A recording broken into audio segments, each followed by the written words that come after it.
Digital dealer, and I have my partner back there, and actually, gotta use that. I have my friend back here, Sean Kelley, who's going to be joining me. My name is Paul Sansone Jr. I am a dealer in New Jersey. I have a Nissan, Kia, Mitsubishi, and expanded to a few more locations recently. So everything that I'm going to be talking about are things that that I do real world at my dealership. That I practice every day, and as simple as some things sound, it's taking a few years, to get where we're going. If you look out in this event out here, some of you, as well as I, may get my eyes start going in the back of my head when I start seeing all of this technology, and I have vendors coming up to me and they're presenting me different things. And I definitely consider myself an early adopter.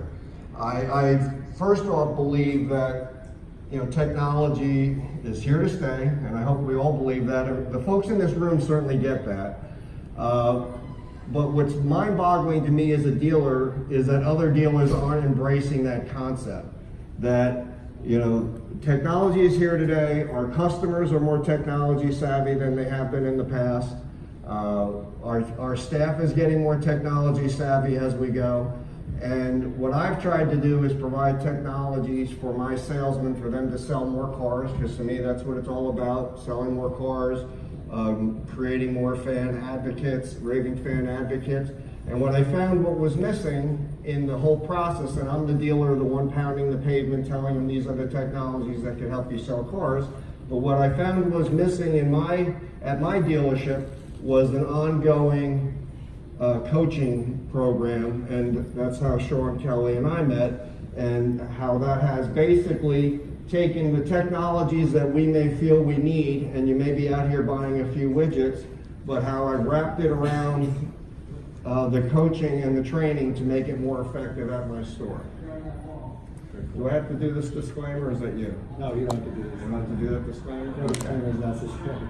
So we are going to, our goals in this presentation are to help you guys understand some of the challenges, and I know you've all felt the challenges, but to clearly understand what they are, and that way we can give you some actionable items to overcome the challenges that prevent technology implementation.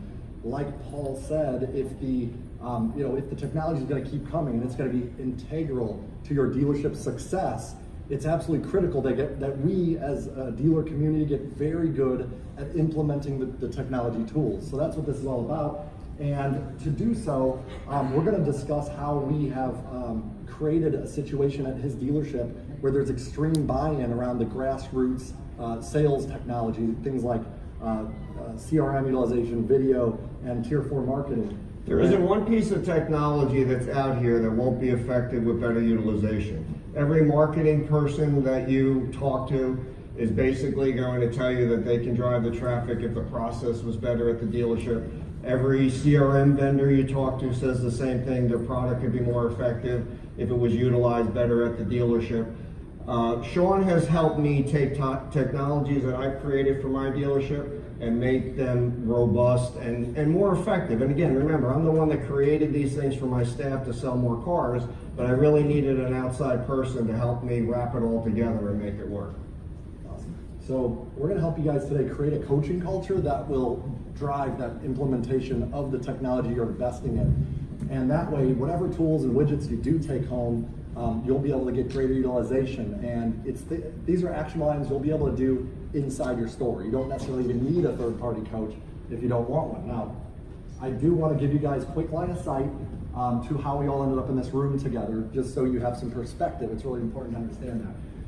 And how the coaching, I figured out how coaching impacts technology utilization.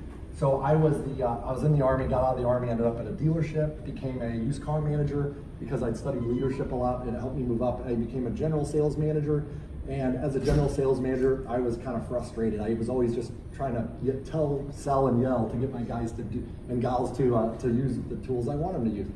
And then one day started learning about coaching, and with coaching, we started just setting these phenomenal records while limiting our advertising spend and just making a big impact. But I'll never forget the first time the owner came to me.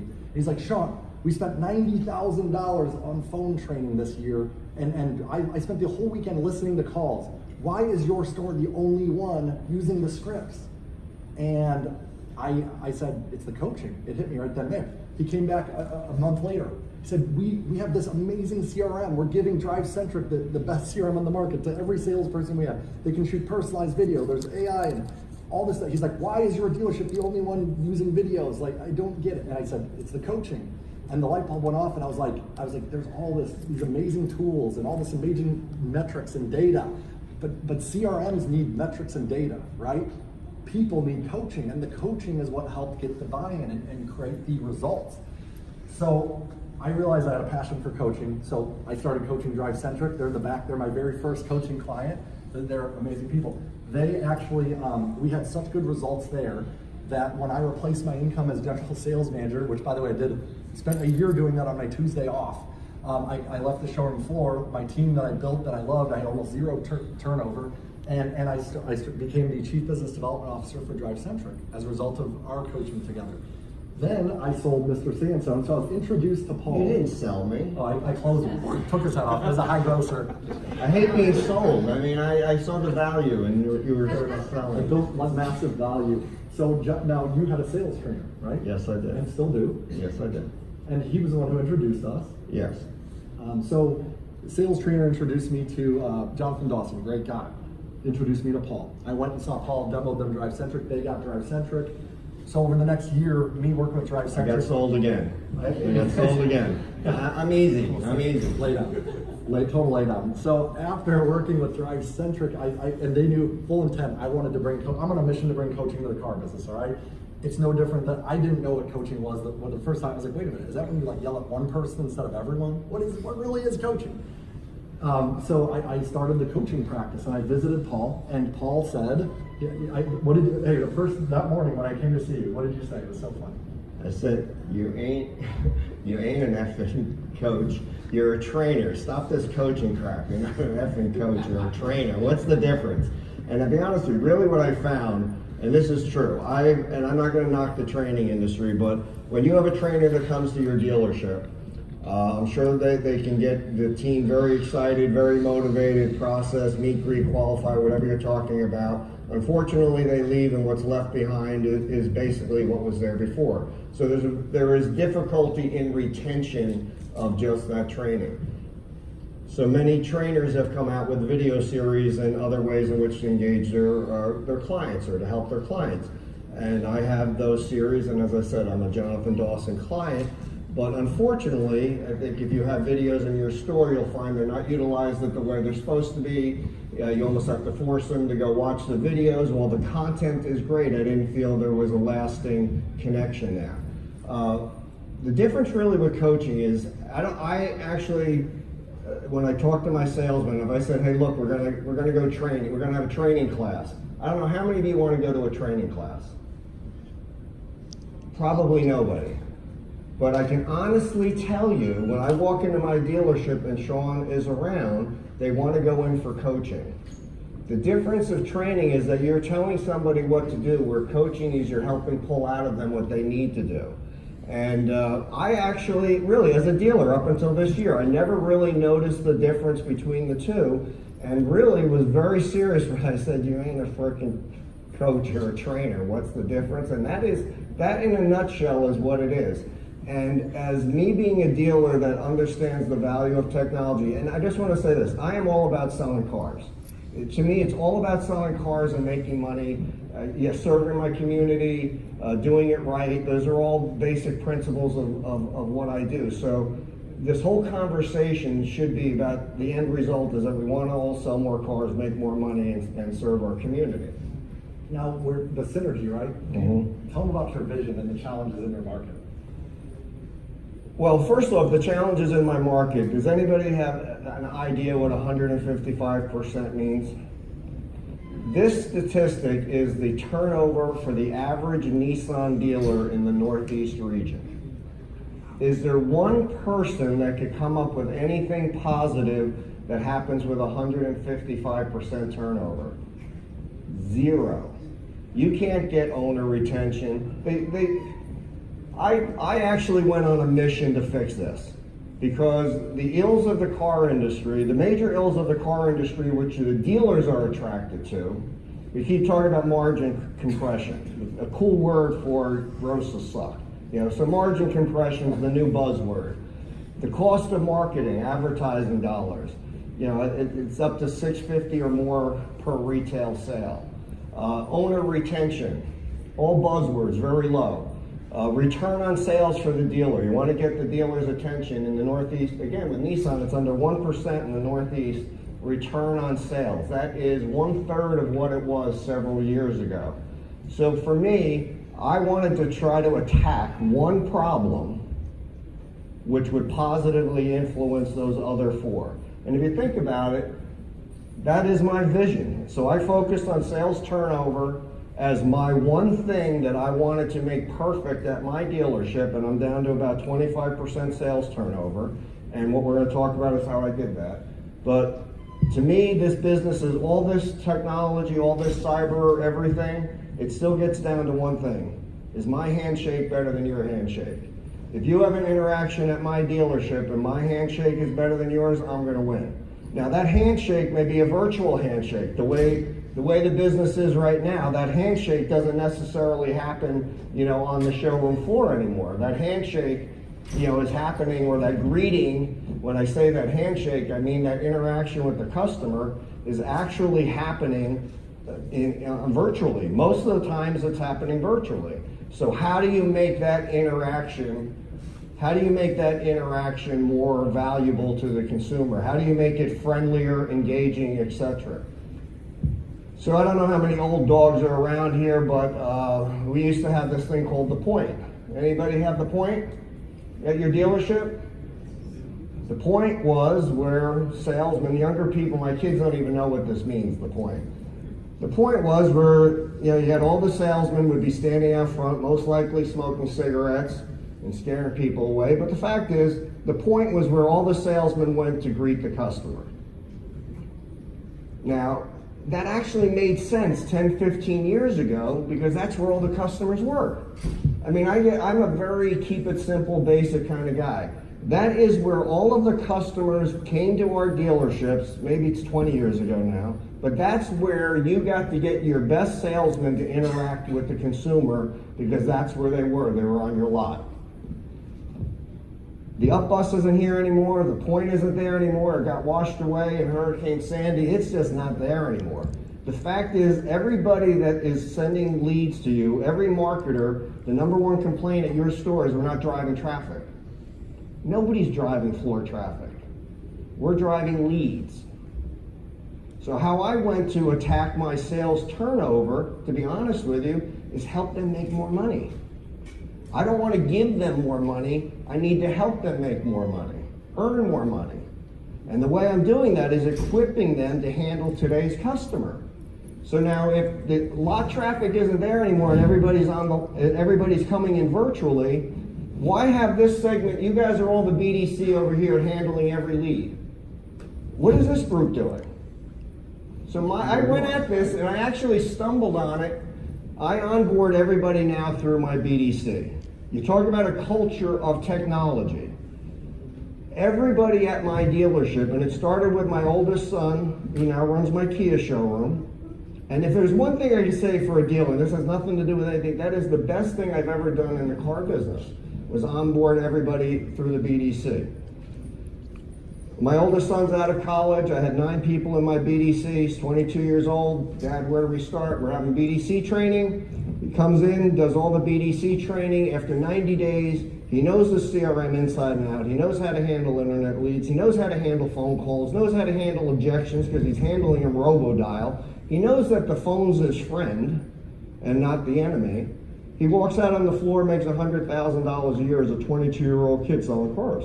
Hey Paul, do you know, just out of curiosity, over the last 45 days, how many outbound calls your dealership, your sales floor has made?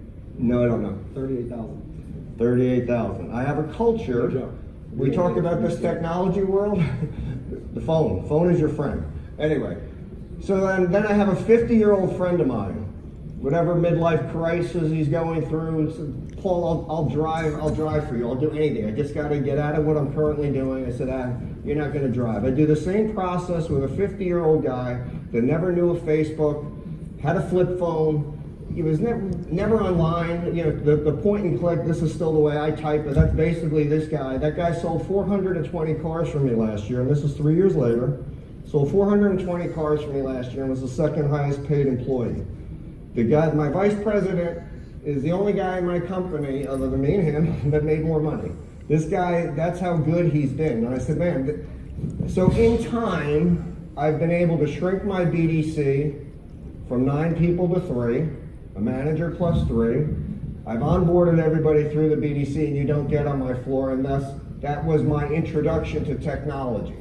That was my introduction to handling the leads. So the technologies that I have initiated at my store, it's again, transactional buyers over here, relationship buyers over here. Who do we want to deal with? These guys. How do we get them? Unfortunately, you got to hunt for them. So the technologies that I started out with, and you're not supposed to be pitching, so I am not pitching at all. I'm not pitching a thing. But it's repeats and referrals, the number one thing a dealer could ask for. So all I did was create an easy way to do it. Smartphone technology, debit card payments, whatever. And it's a great product. I have over 12,000 people in my referral network. I've done 50 deals a month the last 2 months, 50 deals a month at over $3,000 a car through one consumer engagement, one technology widget. Then, I mean, we've all heard that. Question. Why would you go anywhere else but Sansone Jr.'s 66 Kia and let Mark the Pie Guy help you today? We were able to interview Mark the Pie Guy regarding this breaking news. So what I've done is I've put my salesmen in position where they are truly a business in a business underneath my dealership.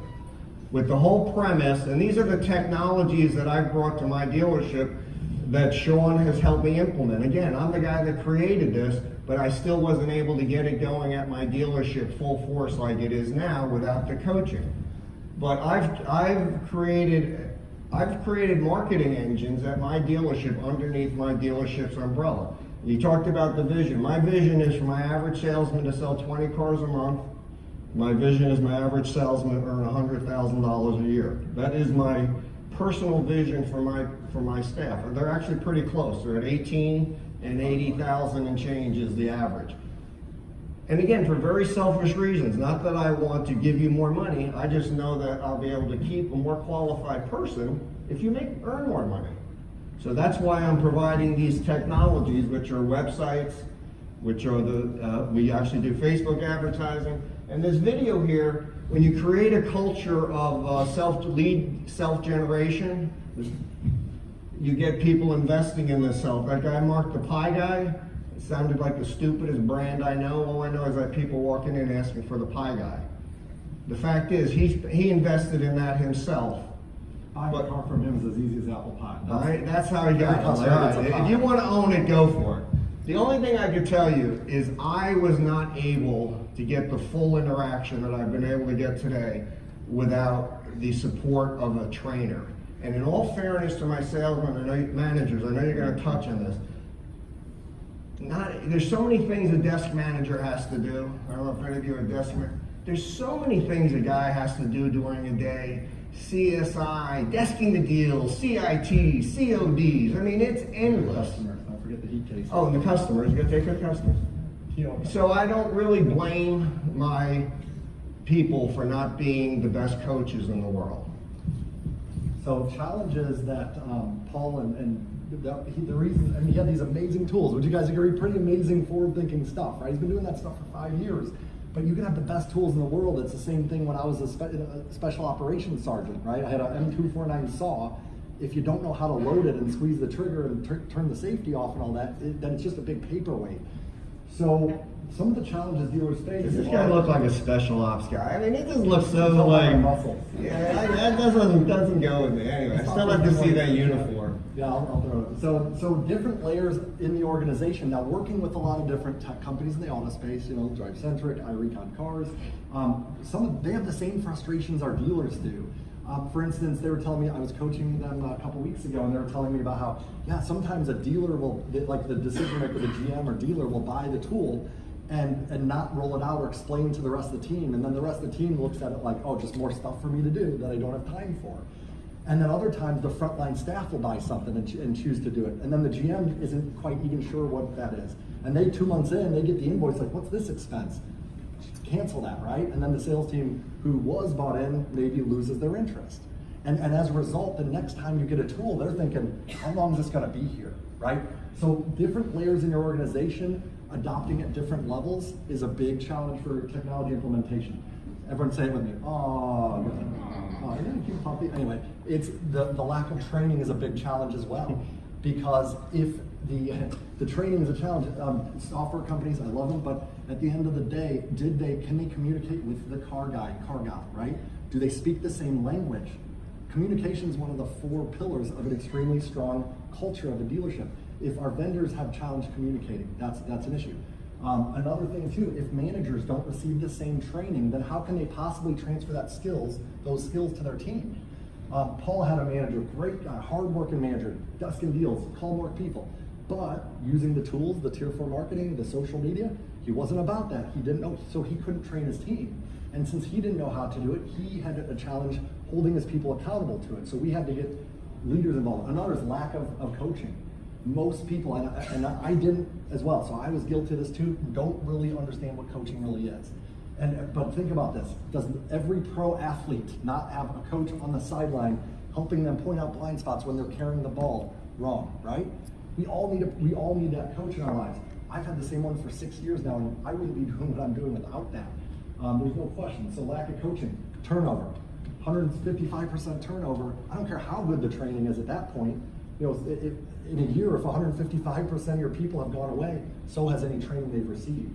And how many guys have used recruiting companies at your stores? Probably everybody. What business models?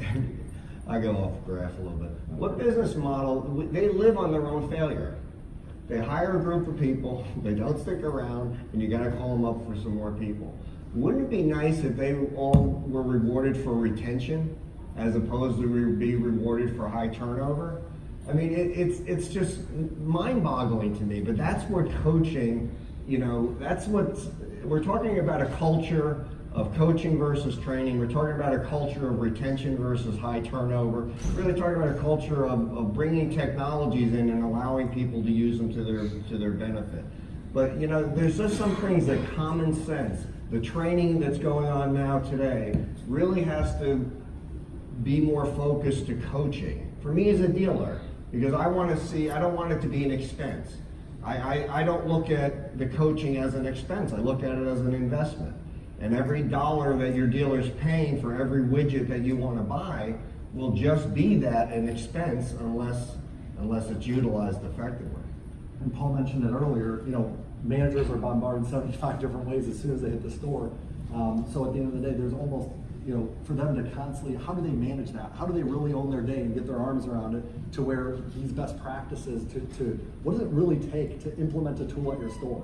If you really start to think about it. So we're gonna get in the weeds on that for you guys so you can really understand what it takes to implement anything at your store. And when you really start looking at that, then you're gonna start making better decisions about what tool you buy.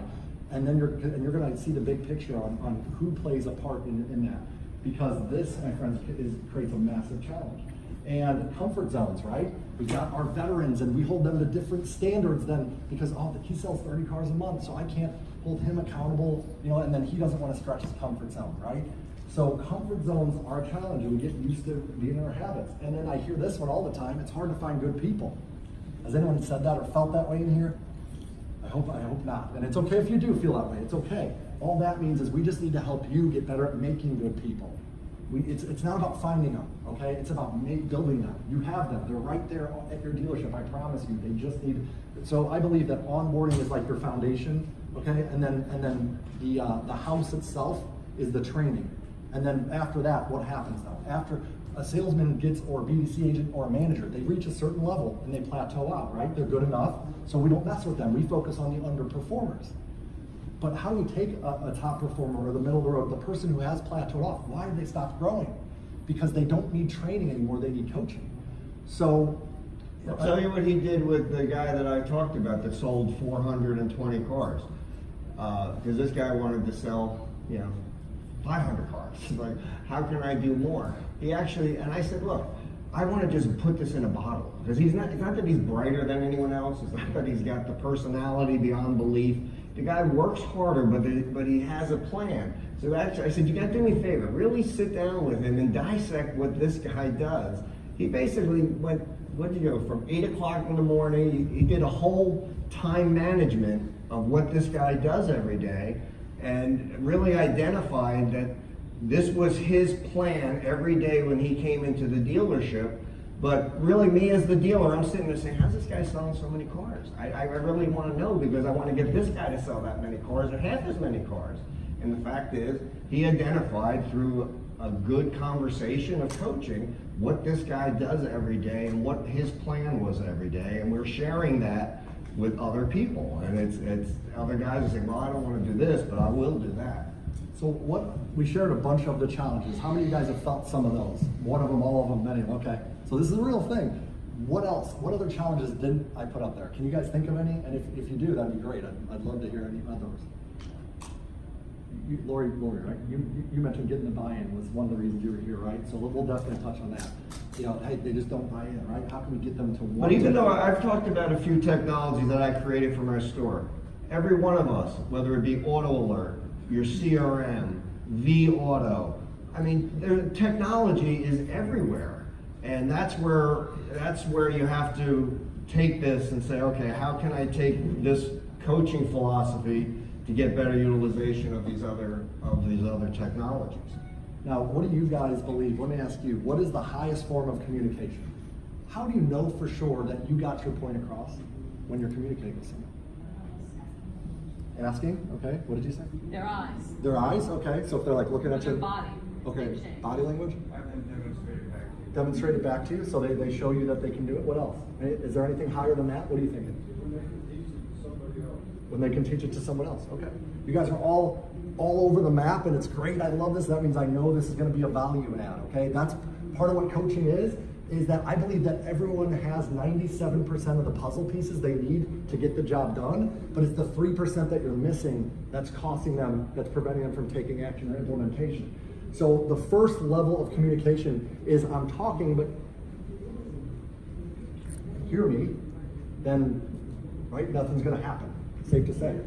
The next level of communication is listening. This is a huge challenge to buy-in. The average person talks 140 words a minute. The brain can process 400 words a minute. But if you're thinking about what you're going to say next, you're not going to listen to me. And if you can hear me, but you're not listening to me, then how am I going to get buy-in?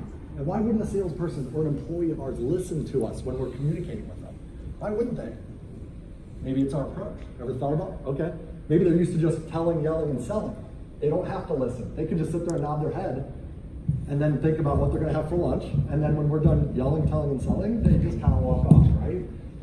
And so how do we get them to buy it? Guys, within 15 seconds of any conversation, the person you're communicating with is going to choose a side, okay? They're going to pick a side. They're either going to be fighting on your side to accomplish the goal together, or they're going to be fighting against you because their approach, right? So how do we get the buy-in? You can't win a war with a one-man army. We need to recruit our people. And what I mean by that, recruit them to your coaching conversations. Write this down. Rob, what I want for you is that in leaving this session, you're going to be able to sit down with your employees and get serious buy-in around using the tools that they're not currently using. Would that make this speech valuable for you? I just recruited them. So what I want for you, you can't put them on the other side if you start your sentence with that, my friends. Then even if you're listening to me, the question is, are you understanding what I'm saying? Take any green pea salesperson, somebody who's been selling cars for 2 or 3 months, and tell them this. Hey, we need to get the VIN off that car so we can do the pencil. That way we know the ACV. You think they really understand what we're saying? Right? So we're speaking a different language, just like sometimes the vendors do when they're training our employees. And if they're hearing, listening, and let's say they do understand, then the question is for my friend back there who said, have them demonstrate it, right? The question, oh no, sorry, we're not even there yet. So if they're understanding, the question is, do they agree with you? Again, if communication, we talked about that being really critical, right? If they can't communicate you to say, boss, I don't agree with you. why would you agree with me? You're fired. Well, of course, they're scared to disagree with you. So they can't tell you they disagree with you. And if they can't tell you they disagree with you, then how can they tell you the reason why they won't use one of your tools? Does that make sense? We have to understand. As a coach, when I ask questions, my friends, I don't have an agenda behind that question. I am being insatiably curious, and I'm seeking to understand what's in your head. Because only by understanding the puzzle pieces you do have can I figure out which ones you don't. Can I add value by giving you the puzzle pieces you don't have? So let's say they are agreeing with me, then the question is, do they have the ability to do it? That's how we find out if they actually can do it, right? Because they might be sitting there going, I completely agree, I should ask for referrals. But then they go back to their desk and they try to use their easy referral spiel, and they're like, you give me referrals now? And the customer's like, huh? And they don't get any, and then they don't see value in it, and they give up, right? So then finally, we have action. And my friends, that's a lot of different layers to get through, to get someone to do something. And that is the highest form of communication, is when someone takes action around what you ask them to do. But for action to occur, they have to want to do it, number one, or they have to need to do it. Now, Paul. I've been biting my tongue over here because, I don't know, any of you parents out there ever have a challenge communicating with your kids? Okay. Well, I have two of my sons work for me. One is very easy for me to manage. I mean, because he's cut from the same cloth as me, the same things get him jacked up that I do. The other one, my second son, equally as bright, equally as talented, but it's just like we're just talking two different languages at times. And I actually asked Sean to come in and help me, with a conversation. I mean, he always wants to either come back at me. I mean, and sometimes I don't want him to come back. Sometimes hey, I'm the boss. After yourself. Even with my kid, he pisses me off. So I asked Sean to come in and just help me in a conversation with my son. Here's the problem. He just comes back at me so quickly without even letting me finish what I'm saying. He's either got an answer for me or whatever I said I'm wrong. And I forget the phrase that, I think he said something, I hope I'm getting this right. But, whenever you see, whenever your father is getting you annoyed with something, how would you like him, or he saw something he wanted to address with you, how would you like him to approach you about it? Basically, he's giving me permission to question something I'm not happy with. Your dad's not happy with something. What would be the best way for him to talk to you about it? And then he had to sit there for a while, and then he comes back, when he gave me his answer. But basically, he gave me permission through, instead of, I guess, my normal authoritative conversation, he gave me permission to open up the door in a way that was acceptable to him, which is completely different that's acceptable to my son. So to me, that was that was a moment of, that's what we need to do as managers. I mean, hell, how many times have we said that? It's like we're talking with kids, we're psychiatrists half the time, we're counselors half the time. If you think about it, that's really what we have to try to do, is figure out that way. Now, remember when we were at that, so one of the, maybe the third or fourth visit with your son? Don't tell my son Michael he was in the presentation, please. Yeah. Believe me, he hears about everything. Yeah. So we were having a conversation, and you were like, I really need them to start using the tier 4. And I was, so remember the coaching question I asked you over dinner? Mm-hmm. I said, is this a suggestion or is it an expectation? And what did you say there? Well, I really wasn't sure. For me, I wanted it to be a mandate, but I realized that I can't get everyone to buy into everything. So I really wasn't sure. It was what I expected, but is it a reality to expect everybody to do everything perfectly? So to me, I was somewhere in the middle, to be honest with you. So I asked him that question, again, just seeking to understand. He says, you're right. I was like, about what? I just asked you a question. He's like, it should be an expectation. And from then on, the next sales meeting was, okay, guys, I've been suggesting that you use easy referral and tier 4 marketing, but now I'm going to ask that this is going to be an expectation. Moving forward, it will be a requirement to be on this team. And that stems from the top down. So now we're going to get into some of the meat and potatoes, and we will cover some more coaching techniques, but I also want to give you guys some procedural things that you're going to need to leverage alongside with the coaching conversation. So you're going to want to take notes. And I will share with you guys, we have a gift for you. There's a box on one of the chairs back there. It's got my contact information. So I've got a growth plan template. So anytime you're moving forward, that when you want to implement a tool or technology, you can use that and fill it out, and it'll help you tremendously in making that part of the DNA of your dealership. But all you gotta do is send me an email saying you would like that, and then I'll start stalking you and trying to sell you coaching. I'm just joking, digital dealers don't fire. Okay, so so step one, we've got to figure out some KPIs. Guys, in the car business, this is the challenge that I've seen with dealers across the country. We focus so heavily on the result, right? The result is the lagging indicator, okay? You have to understand leading and lagging indicators. Why do we focus so heavily on the result when we're talking about metrics? What's your closing percentage? What's your appointment show percentage? Guys, the result, okay, is easy to measure, but hard to influence. That's why it's so frustrating when we're talking about the results and how they should be more. But we need to also build out game plans to focus on the leading indicators. The leading indicators are harder to measure, but easier to influence, and that's what will create your results. So for any result or lagging indicator, such as a appointment show percentage, right? What results am I getting from the appointments I set? I ask you what leading indicators or behaviors will improve that result. So for instance, right, when we're coaching our salespeople listening to the calls, are they asking for the appointment, right? And then are they then asking to send a video? When I coach drive-centric dealers, I'm like, hey, I listened to your phone call, you did a great job. What did you do well? What did you do? What did you miss? What do you think caused that customer not to show up for their appointment? And sometimes they come up with an even better answer than I did. They'll be like, well, I didn't send a video, and I really should have had them grab a pen and paper and write it down. I'm like, well, I haven't even thinking about that. It's amazing what happens when you ask instead of yell, tell, and sell. But I digress on that. Bottom line, guys, is that understanding that the leading indicators are what produces the result. What are the behaviors that will impact the metric? Find a way to measure that, okay, and you will improve performance. That's simple. So for tier 4, here are some of the KPIs that we started measuring, and you know, we can't coach people without metrics, all right? Metrics help you with coaching, let's put it that way. There's different types of coaching. There's aspirational coaching, turnaround coaching, and I can't turn you all into coaches in a 45-minute presentation. Yeah, that's what I was going to convey to you. I mean, obviously, I make the investment of having Sean be involved in my dealership, and that's my solve for the coaching. Now, you or your dealer may not want to make that investment, but all I'm recommending is that you find somebody. There's people that have natural abilities to communicate better than others. You have to find that champion in your store that will help you do this. You know, many dealerships now have BDC directors, right? I mean, many dealerships, have digital marketing directors, which is because it got so complicated and so confusing that dealers needed to invest in someone to digest all this information and make it make sense to me for the dealer. You know, so I'm saying that's almost the type of thing that's going to have to go on if you believe in this culture, this training culture, and that we need to have implementation of the technologies that we have.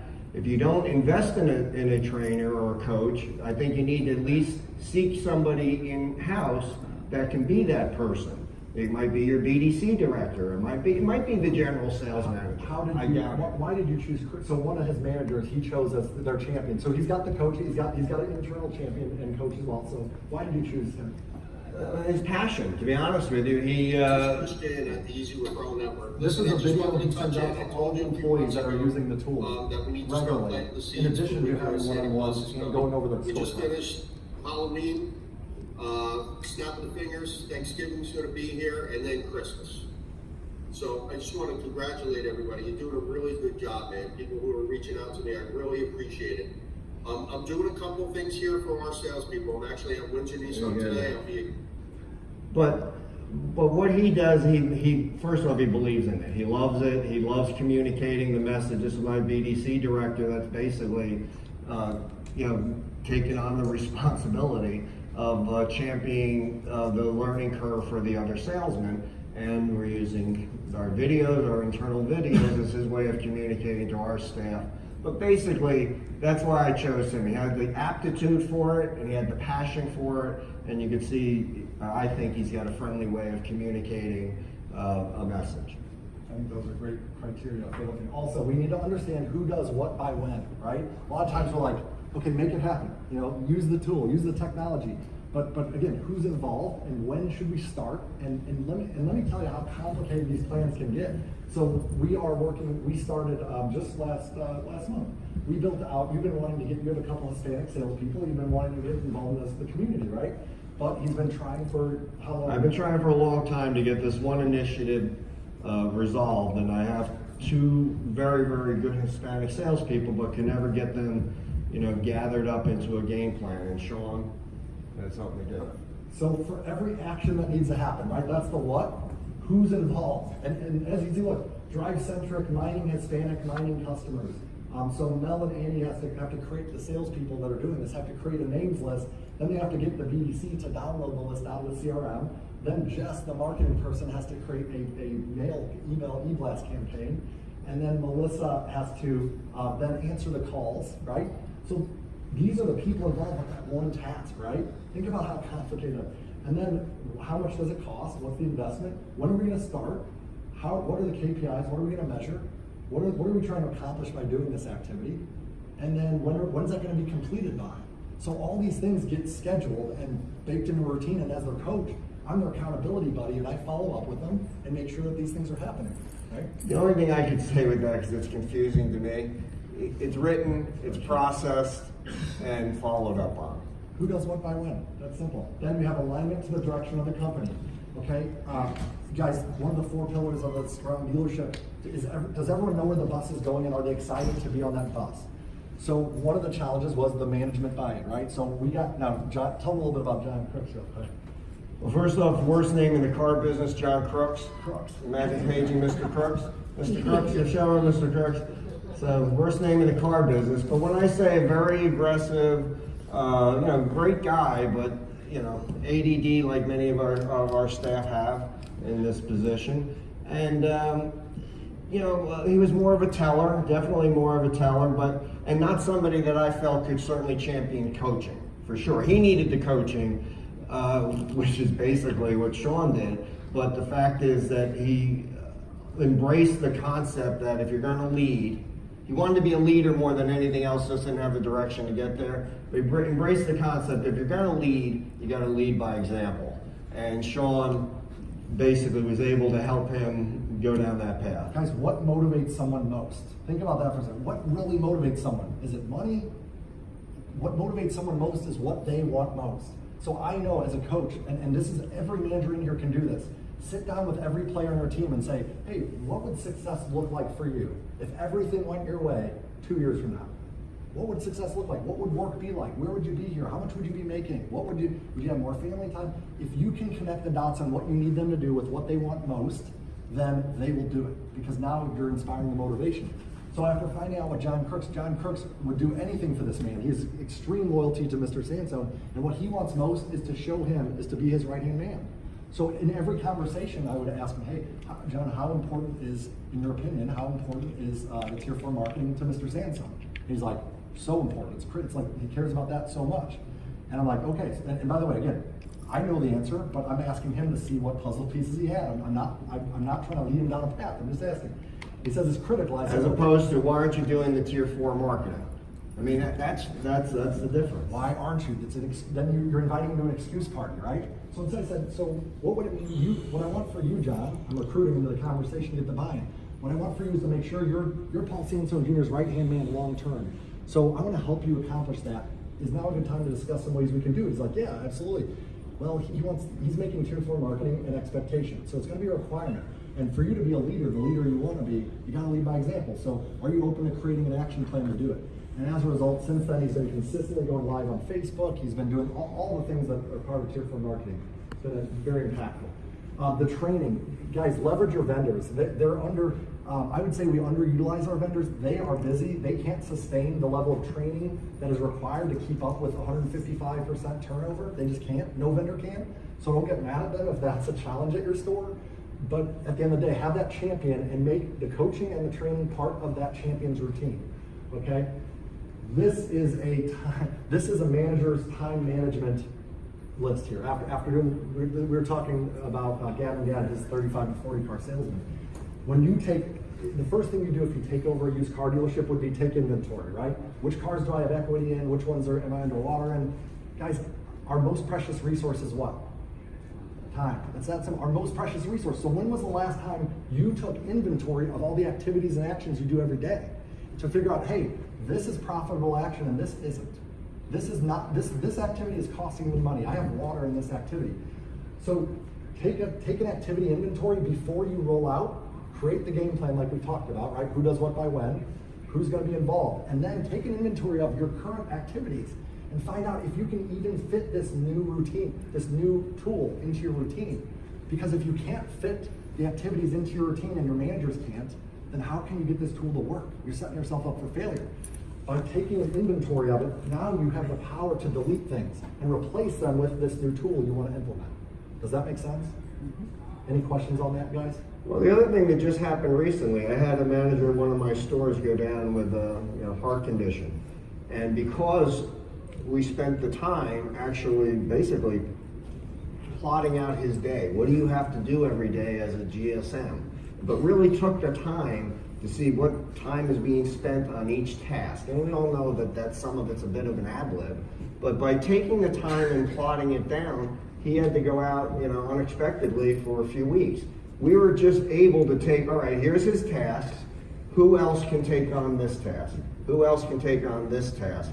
And I'm not saying it's a perfect transition because he's sorely missed, but the fact is it's a hell of a lot easier once it's documented and looked at that way to be able to alter plans. Yeah. Then, think about this too, just by taking inventory, energy versus stuff. Which things are you doing every day that you just can't stand doing and you're not that good at it? Someone else does it. Now, is this the stuff that's in the, I don't want to get caught up in this, but this is the type of stuff that he'll forward to you. Yeah, swap that out, absolutely. Reward and recognition, critical, guys. So this is actually, so these are both of Paul's sons right there.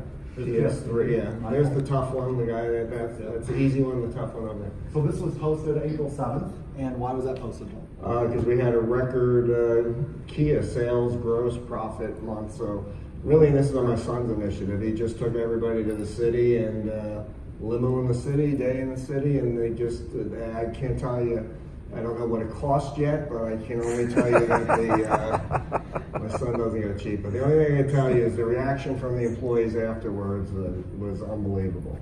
That's right. Every single employee should. And the most unmotivated guy is on the far right there. I can't tell you how excited this guy was. Seriously, he's the guy. Everything that you say is a negative, everything. But he was, he was really pleased with it. Guys, inspect so reward and recognition for implementing the tool. Inspect what you expect, right? Let them know this is an expectation. Here's what happens if you do it. Here's what happens if you don't. Give everyone an accountability buddy, right? So this is literally me and one of my coaches kind of taking turns following up with Zach. So there's a guy named Zach Reese there, salesman. So we were texting him, I think it was every 3 to 5 days to say, hey Zach, did you do, on a scale of 1 to 10, did you do your best to do this part of the tier 4 marketing? The coaching conversation, he's going back to service asking for referrals. So after doing that, here's a video that came shortly thereafter.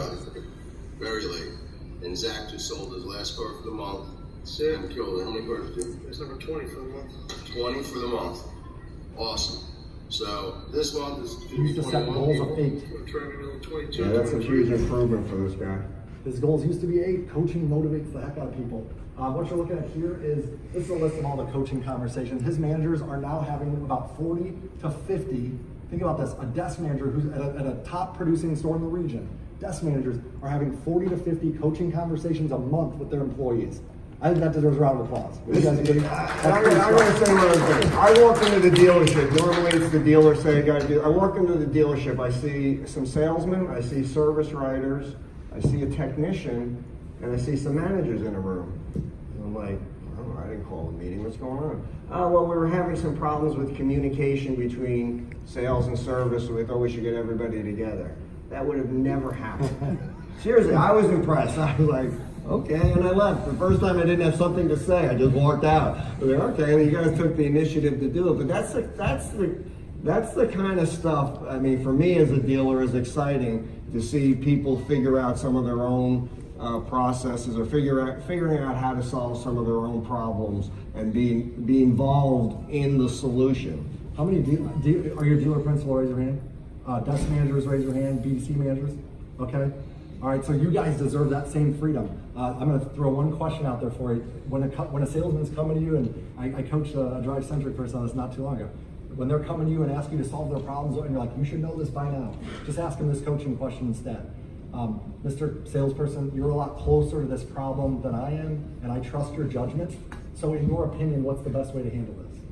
Let them come up with the solution. It'll be better than what you may have thought of, and they'll get used to thinking for themselves, and you will stop robbing them of their ability to You know, solve words problems. and phrases are our business, and we basically say the same thing, or at least we think we do, but it certainly sounded a hell of a lot better the way he just said it than shooting out an answer to our staff, or you should know better, you've done this a million times before, which is normally what I would say, but it is the difference. So plan, do, check up with it, guys. When you're going to implement a tool, you've written down the KPIs, you know who's starting it, when it's going to be done by. Have another meeting, check and see if it's working, make adjustments or changes, and then loop back around. That's the cycle of continuous improvement. And if you're constantly doing that, you're going to keep seeing improvements in the areas where you want to grow. You can usually focus on one growth area, one tool for about 90 days, and then people get bored, and we got to find something new to grow. But that's what if you do this for 90 days, I promise you it will weave the technology and the tools and the Again, that's a good point. You can't hit it all at once. He's taking, and it's not the same one thing with everybody. You know, I talked about a few different things. It's not the same thing for everybody. He's working with one person for this thing. He's working with one person on another thing, where they're taking that as a task to solve. That's right. So have the one-on-ones, and if your managers don't know how to coach, get them training on coaching, for the love of God. It's probably the most important leadership skill for 2019. I promise you, it will impact your turnover, it'll get the utilization you need. You know, as a result, we would get great feedback from, we still do, on any of the challenges of the sales. People are like, well, I don't like this tool because of that. We had a coaching conversation on Roadster with a BDC guy, and literally— Roadster's an online buying tool that I have at my dealership. And as a result of that one coaching conversation, we figured out a chink in the armor there, and we made a new process. We implemented to the whole dealership, and the Roadster utilization's gone through the roof as a result of one coaching conversation. Measure the coaching wins. Every time you have a coaching conversation and someone executes on it, that's a coaching win. That's your return on your investment of time. These things add up. Paul Sansone III, I'll never forget, he said, I don't need no coach. Just like that, like right in front of us. That's what I said. You ain't no freaking coach. You ain't no trainer. You're a trainer. Yeah, now this was like, you know, my second, and he goes, well, we're doing the coaching. I like it. And so you're going to have a coach, whether you like it or not. And he's like, fine, whatever. You know, he's like, Jonathan Dawson can coach me. He's been training him for a long time. So here we are, fast forward 3 months later, we had so many coaching wins with his store because the one-on-ones and the other managers were doing it. He started feeling left out. So then he's like, all of a sudden he's like, all right, I want coaching too. It's really helping and I appreciate it. Then here we are, just within the last quarter, he's sending me hour-long recorded coaching calls with his team. And he's like, Sean, listen to this one, tell me what you think. He's becoming quite the coach and it's awesome to watch. So here's some of Paul's success from the Tier 4. Yeah, we don't have to go. And the only thing I could tell you is, as a dealer, my staff is very engaged and bought in. They invest in themselves. I invest in them individually. I personally do care about their success because I do believe their success equals my success. And I mean, it's worked. And the combination, very simply for this session, the combination of providing the tools for your employees to grow is half of it.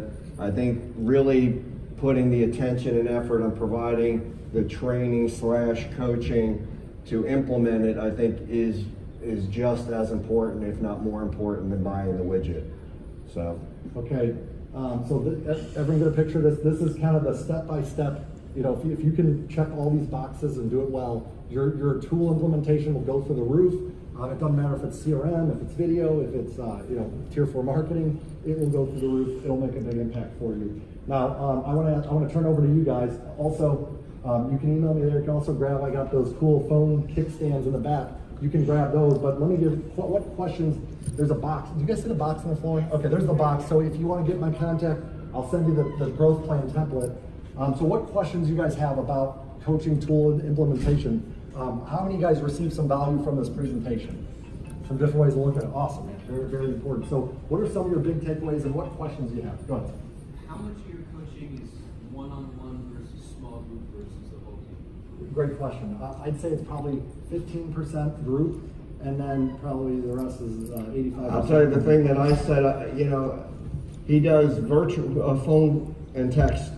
Look, so I have him in my store 1 month, every other month. And the in-between months, it's all basically virtual. It's phone calls, texting, and the in-between is just maintenance. It's just staying on top of them, because I know your position where you're around a lot of different dealerships, and that's how we're trying to satisfy everybody's desire to be coached, is by having those in-between wins. And I would say you're almost selecting 1 or 2 people each time. It's not like I've got 18 salesmen. It's not like all 18 need to be coached. Sometimes you just need to be coached this month. So I think it's being strategic about the time you have. And if your job is to be a trainer or a coach or facilitator at your dealership, obviously you allocate more time. But I would just recommend that you put this on a higher level of importance at your store. And again, I'm not saying you have to hire an outside trainer or coach. All I'm saying is put it on a higher level at your store, and then you will see the results. I've never been more profitable. I've never had less BS to deal with at my store. I've had the lowest turnover I've ever had. And I think my place is a friendlier place to do business and a friendlier place to work because of it. Well, and I won't rest till we get you to 20 and 100K, so keep going. So, I have to take away one question, but what you basically talking about here is employee engagement, Very important. which is a focal point of, I work for an OEM, so it's a focal point of what you're trying to do with our dealer body right now. What I find interesting about this is that part of the employee engagement piece is creating a vision that everyone can follow and move towards. And I understand how you did it by sitting down with each one of the employees and team members.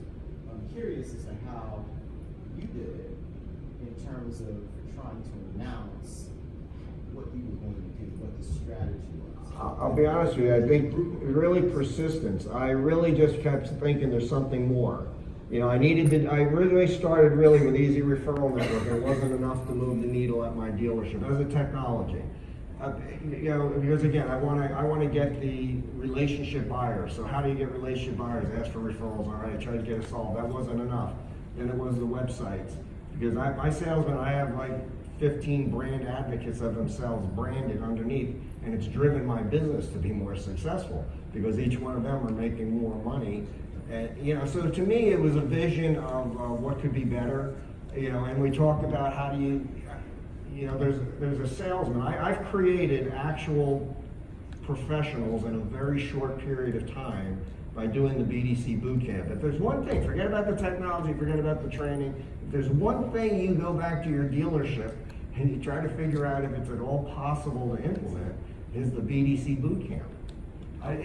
And also, if you're talking about, and you say, well, I have some old dogs, I'll never do that. That's okay. It happens in time. I didn't have 18 salespeople that just said, I want to start marketing myself, I want to do whatever. That guy, Manny, still is probably the last holdout of everybody. But the fact is, it in time became the culture. And that's how you change a culture, is one person at a time. Paul's store also, they're very good at sharing the wins. Like if a salesperson has success with Easy, they'll actually have customers come in for their sales meeting that had a great experience and talk about, oh yeah, I found a salesperson on the internet, so he's really good about sharing. If you go in and you read reviews, or go look at my dealership and just read reviews, you'd think we wrote the reviews. That's how customer serving my people have become.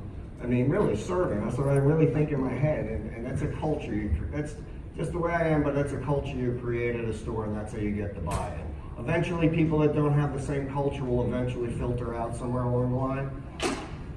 Yeah. Once you set the destination where the bus is going, it's easy to get the wrong people off the bus because they know, oh, this is where it's going. I don't want to be on that bus. And then they can Any other questions? I hope you enjoyed it. I'm not a professional speaker. I hope you enjoyed the presentation. I brought this back from Iraq. It's got some Omni Say it's an actual Iraqi dinar. And I'm not Paulie Palm Beach. I just forgot packing socks. I felt embarrassed. I don't have any socks on. This is for me? Saddam Hussein. Really? All Because right. upgrading your leadership isn't easy.